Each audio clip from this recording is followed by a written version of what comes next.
Hello everybody, मैं नीसिंग कलूरिया एक बार फिर से वेलकम करता हूँ math solutions and fun YouTube channel पर। सो गाइस, अभी तक हमने जो ट्राइंगल्स का है उसके हमने फर्स्ट लेक्चर कंप्लीट कर लिया। उसमें हमने देखा था ट्राइंगल्स, उसकी प्रॉपर्टीज़ और उसके टाइप्स।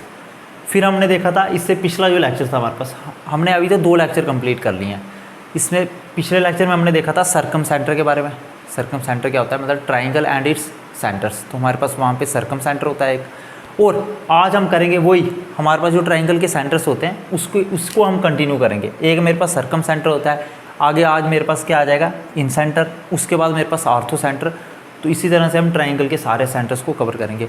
और आज के लेक्चर के बाद हमारे पास जितने भी ट्राइंगल के प्रीवियस ईयर क्वेश्चन हैं, जितने भी एमसीक्यूज़ बनेंगे ट्राइंगल पे, जितने भी हमारे पास प्रैक्टिस क्वेश्चंस बनेंगे, इंपॉर्टेंट क्वेश्चंस बनेंगे, हम इस चैनल पे, इसी चैनल पर अगले वीडियो से हम इसको डिस्कस करेंगे। सो गाइज, आज मेरा जो टॉपिक है वो है इन सेंटर। अगर मैं इन सेंटर की बात करूं, सबसे पहले आपने पिछले लेक्चर में देखा होगा हमारे पास सर्कम सेंटर। सर्कम सेंटर क्या होता है, यहाँ पे आपके 3 परपेंडिकुलर बाइसेक्टर मीट करते हैं जिस पॉइंट पे, उसको बोलते हैं सर्कम सेंटर। वैसे ही इन सेंटर मेरे पास क्या होता है, यहाँ पे आपके पास 3 एंगल बाइसेक्टर मीट करते हैं। एंगल बाइसेक्टर होता है ये मेरे पास, अगर ये मेरे पास एक ट्राइंगल है, लेट इट बी ABC, और यहाँ पे मेरे पास ये ए एंगल है। अगर ए एंगल से मैं एक लाइन ड्रॉ कर रहा हूँ, यहाँ पे आप देख रहे हो, और ये लाइन इस एंगल, ये एंगल और ये एंगल को इक्वल, ये मेरे पास एंगल जितना है उतना ये अगर मेरे पास एंगल है, मतलब ये लाइन अगर इस एंगल को डिवाइड करिए 2 इक्वल एंगल्स में, तो मेरे पास यहाँ से, और वैसे सिमिलरली अगर ये लाइन मेरी जो है इसको 2 इक्वल एंगल्स में डिवाइड कर रही है, सिमिलरली ये, तो यहाँ पे जो मेरे पास ये पॉइंट मिलेगा मुझे, कौन सा मिलेगा, सर्कम सेंटर। मतलब यहाँ पे मेरे ऑल एंगल बाइसेक्टर मीट्स करते हैं। और एंगल बाइसेक्टर क्या होता है, जो ये मेरे पास लाइन है ये एंगल को हाफ में डिवाइड कर रही है, इस पूरे एंगल को हाफ में डिवाइड कर रही है। तो मैं देख रहा हूँ मेरे पास ये तीनों bisector, angle bisector I point पर मिल रहे हैं। इसको आई को क्या बोलते हैं, इन सेंटर। अब बात आती है, अगर मैं यहाँ से लेके यहाँ तक डिस्टेंस बोलूँ आपको, ये जो मेरे पास इन सेंटर से लेके ये जो साइड है ट्राइंगल की, यहाँ तक डिस्टेंस, अगर मैंने ये R ले लिया, रेडियस ले लिया, अगर मैंने ये इतना डिस्टेंस R, और अगर मैं इस इन सेंटर पे एक सर्कल, अगर इस सेंटर इन, अगर मैं इस इन सेंटर पे अगर मैं कंपास रखूँ और यहाँ से अगर मैं कंपास घुमा लूँ, तो मेरे पास इस तरह से सर्कल बनेगा जिसका रेडियस कितना होगा, R।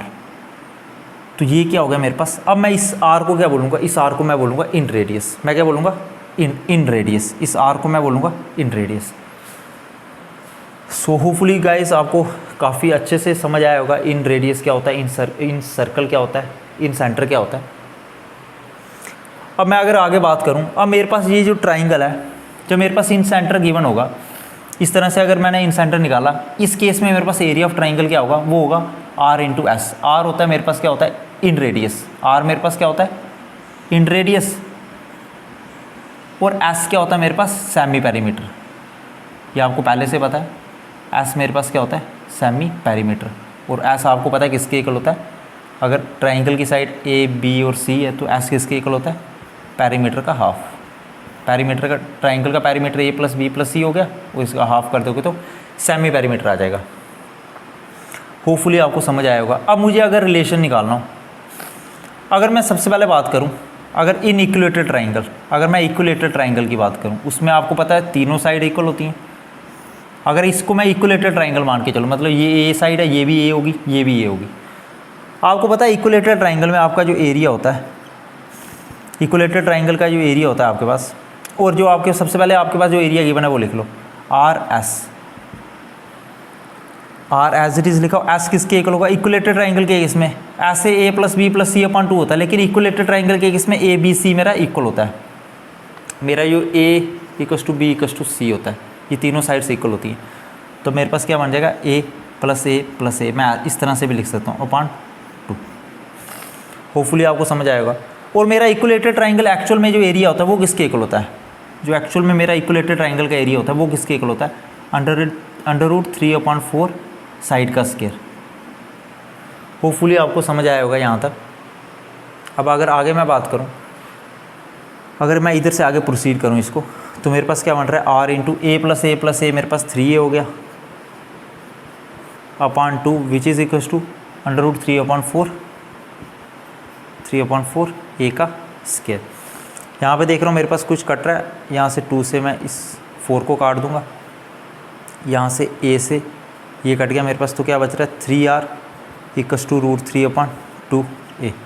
तो यहाँ से मेरा r किसके इक्वल आ गया, √3 इसको मैं ऐसे लिख सकता हूँ 3 × 2, उसके बाद a मेरा एज इट इज़। मैं 3 को लिख सकता हूँ, मैं इस 3 को लिख सकता हूँ √3 × √3, और मेरा 2 एज इट इज़ रहा और ये एज इट इज़ आ गया। मैं इस √3 इस 3 को मैं लिख सकता हूँ √3 × √3, क्योंकि √3 × √3 का स्क्वायर होता है, स्क्वायर से रूट कट गया तो 3 आएगा। अब मैं इस √3 से इस √3 को काट सकता हूँ, तो मेरे पास क्या बच रहा है a/2√3। तो मेरे पास r किसके इक्वल आ रहा है, मतलब मैंने एक रिलेशन देखा r के बीच में, मतलब इन रेडियस और ये साइड ऑफ ट्राइंगल मेरे पास इक्वलेटर ट्राइंगल की साइड है a, इसके बीच में क्या रिलेशन है मेरे पास 2√3। ये काफ़ी इंपॉर्टेंट रिलेशन है। इस पे जो क्वेश्चन किस तरह से बनेंगे, मैं आगे जो वीडियो आएगी उसमें मैं सीधे क्वेश्चन ले आऊँगा MCQ, मैं उसमें बता दूंगा किस तरह से क्वेश्चन बनेंगे। फिलहाल अब आपने अभी सीधे सीधे फार्मूला लर्न कर लेना है कि इन रेडियस और साइड ऑफ ट्राइंगल के बीच में क्या रिलेशन होता है, एरिया ऑफ ट्राइंगल हमारा क्या फार्मूला होता है, सेमी पेरीमीटर का क्या फार्मूला होता है। होपफुली आपको इन सेंटर अच्छे से समझ आया होगा। सो गाइस, अगर मैं इन सेंटर में एक चीज़ आपको और बता दूं, एक रिलेशन जो मेरे पास एंगल BIC होता है, जो मेरे पास एंगल BIC है, ये जो मेरे पास एंगल है इसके बीच में और जो एंगल A है इसके बीच में क्या रिलेशन होता है, ये जो एंगल BIC होता है मेरा, ये 90 डिग्री प्लस एंगल A/2 होता है। ये मेरे पास एंगल जो BIC है ये किसके इक्वल होगा, 90 degree plus angle A/2, angle A/2 के इक्वल होगा। ये भी काफ़ी इंपॉर्टेंट रिलेशन है मेरा एंगल्स के बीच में। सो गाइज, अब मेरे पास नेक्स्ट टॉपिक जो आ रहा है वो है सेंट्रॉइड। काफ़ी इंपॉर्टेंट टॉपिक होगा हमारे पास ये। सबसे पहले सेंट्रॉइड को पढ़ने से पहले आपको पता होना चाहिए कि मीडियन क्या होता है हमारे पास। अगर मेरे पास एक ट्राइंगल है, लेट इट बी ABC, ये मेरे पास एक ट्राइंगल है। अब अगर मैं इसमें बात करूँ मेरे पास मीडियन क्या होता है, तो मीडियन मेरे पास ऐसी लाइन होती है, यहाँ से जो यहाँ पे मेरे पास आपको पता है ये वर्टेक्स है। मीडियन मेरे पास क्या होता है, ये वर्टेक्स से आपकी लाइन निकल रही है और दूसरी इधर इस साइड पे मेरे पास मीट कर रही है। मीडियन क्या होता है, इस साइड को क्या करेगा, इक्वल पार्ट्स में डिवाइड करता है। ऐसी लाइन मीडियन मेरे पास क्या होता है, ऐसी लाइन मान के चलो ये ABC और ये D है, यहाँ पे मेरे पास AD मीडियन है, क्योंकि ये मेरे पास मीडियन इस पे मीट कर रहा है, इस लाइन को हाफ कर रहा है। BD और DC मेरे पास इक्वल हो जाएगा। तो मीडियन क्या होता है, जो इस लाइन को मेरे पास BC को इक्वल पार्ट्स में डिवाइड करेगा। सिमिलरली अगर मैं इस वर्टेक्स से मीडियन बना दूं तो मेरे पास क्या होगा, यहाँ से ये जो लाइन होगी मेरे पास AC, ये इक्वल पार्ट्स में डिवाइड हो जाएगी। ये डिस्टेंस मेरा इसके इक्वल होगा। अगर मैं इधर E ले लेता हूँ तो मेरे पास AE किसके इक्वल होगा, EC के। सिमिलरली अगर मैं यहाँ से मीडियन बनाता हूँ, अगर मैं यहाँ से मीडियन बना रहा हूँ और मैं इधर F ले लेता हूँ तो मेरे पास AF और FB मेरे पास क्या होगा, इक्वल होगा। होपफुली आपको मीडियन क्लियर हुआ होगा। अब मैं सेंट्रॉइड की बात करूँ, अगर सेंट्रॉइड मेरे पास क्या होता है, ऐसा पॉइंट यहाँ पे मेरे पास ऑल मीडियंस आर मीट्स, जहाँ पे मेरे पास सारे मीडियंस यहाँ पे मीट करते हैं, उस पॉइंट को क्या बोलते हैं, सेंट्रॉइड। होपफुली आपको सेंट्रॉइड और मीडियन क्लियर हुआ होगा। अब हम क्या करेंगे, अब हम सबसे पहले मीडियंस की कुछ प्रॉपर्टीज़ कर लेते हैं, कुछ इंपॉर्टेंट प्रॉपर्टीज़ कर लेते हैं। सो गाइस, अब अगर मैं बात करूँ, मेरे पास प्रॉपर्टीज़ आ जाती है अब आगे मीडियन की। सबसे पहले अगर मैं ट्राइंगल को लेट कर रहा हूँ ABC और D, यहाँ पे मेरे पास क्या होगा, सबसे पहली प्रॉपर्टी जो आती है मेरे पास, AB का स्क्वायर प्लस AC का स्क्वायर किसके इक्वल होता है, ट्वाइस AD का स्क्वायर प्लस BD का स्क्वायर। इसका क्या मतलब है, मैंने एक ट्राइंगल लिया हुआ है ABC और इसका मीडियन है AD, जो आपको पता है इस BC को इक्वल पार्ट्स में डिवाइड कर रहा है, मतलब BD किसके इक्वल है, DC के।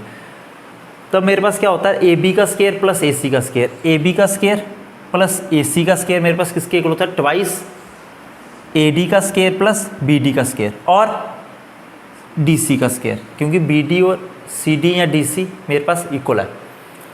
तो हमारे पास ये काफ़ी इंपॉर्टेंट रिलेशन है। सीधे सीधे आपने इसको लर्न कर लेना है, फिर नेक्स्ट वीडियो में बताऊंगा आपने इसको कहाँ पे इम्प्लीमेंट करना है।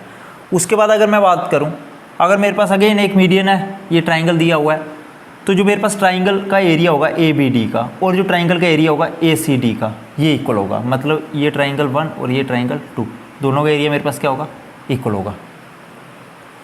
इन दोनों ट्राइंगल का एरिया मेरे पास क्या होगा, इक्वल होगा। अगर मेरे पास ये जो मेरे पास ए डी है अगर ये मीडियन है, मतलब अगर मैं सिंपल बोलूँ तो ये जो मेरे पास ए डी होगा मतलब मीडियन होगा, वो ट्राइंगल को 2 इक्वल एरियाज़ में डिवाइड करेगा। उसके बाद अगर मैं राइट ट्राइंगल में आ जाऊँ, अगर मान के चलो मेरे पास ए बी सी मेरे पास एक राइट एंगल ट्राइंगल है, इस केस में मेरे पास क्या होगा, ये आपका केस कौन सा है, राइट एंगल ट्राइंगल वाला। जब आपके पास क्या हो, राइट एंगल ट्राइंगल हो, ए बी सी मेरे पास राइट एंगल ट्राइंगल है और बी डी मेरे पास मीडियन है। आपको पता है मीडियन हमारे पास यहाँ से, ये मेरे पास बी डी यहाँ पर मीडियन है। इस केस में क्या होगा, मेरे पास जो बी डी होगा, मेरे पास जो मीडियन होगा वो किसके इक्वल होगा, हाफ ए सी के, मतलब हाफ हाइपोटेन्यूज के, हाइपोटेन्यूज का हाफ होगा। अगर मैं आगे एक प्रॉपर्टी की और बात करूं, मीडियन की अगर मैं एक प्रॉपर्टी और बताऊं आपको तो क्या होगी मेरे पास, ये आपने बना दिया, हमारे पास मीडियन आ गए और यहाँ पे 3 मीडियन हमारे पास मीट करते हैं, तो वहाँ पे मेरे पास क्या बनता है, वहाँ पे मेरे पास सेंट्रॉइड बनता है, जिसको जी से हम क्या करते हैं, डिनोट करते हैं।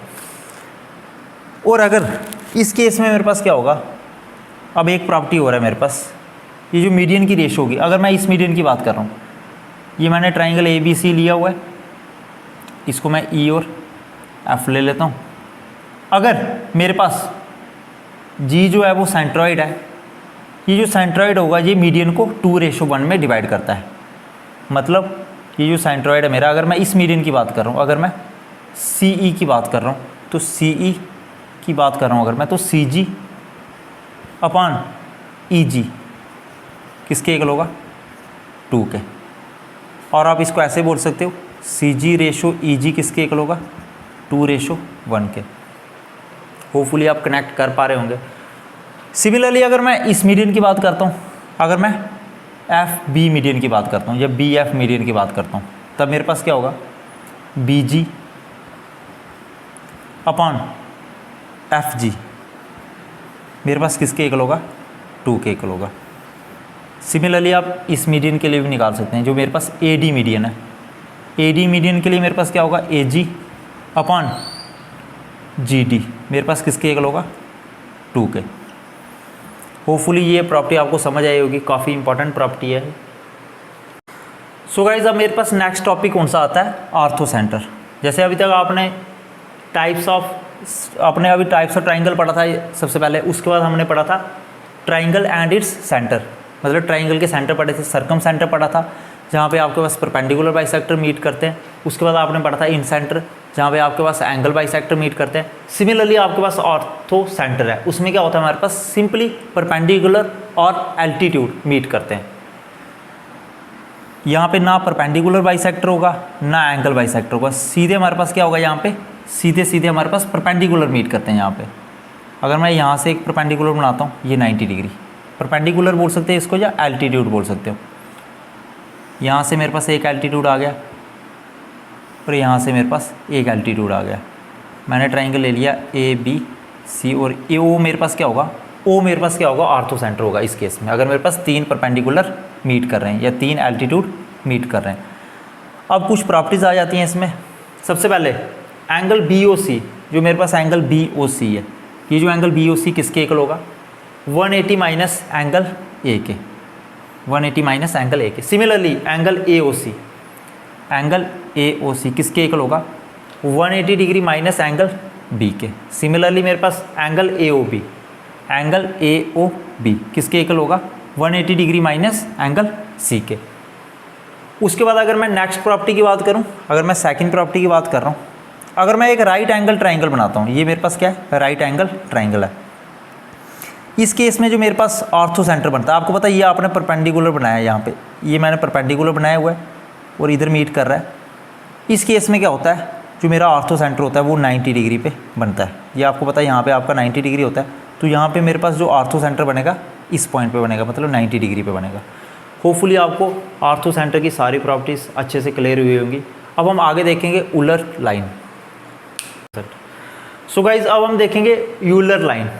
हमारे पास कौन सी लाइन होती है जी, सबसे पहले आप एक ट्राइंगल बना लो, ऐसी लाइन जो सेंट्रॉइड से भी पास करेगी, सर्कम सेंटर से भी पास करेगी और ऑर्थो सेंटर से भी पास करेगी। मान के चलो ये मेरे पास क्या है, सर्कम सेंटर है, यहाँ पे मेरे पास ये मेरे पास मान के चलो सर्कम सेंटर है, ये मेरे पास क्या है, सेंट्रॉइड है।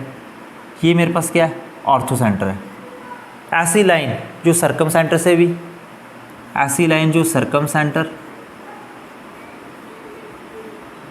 उसके बाद मेरे पास आता है सेंट्रॉइड,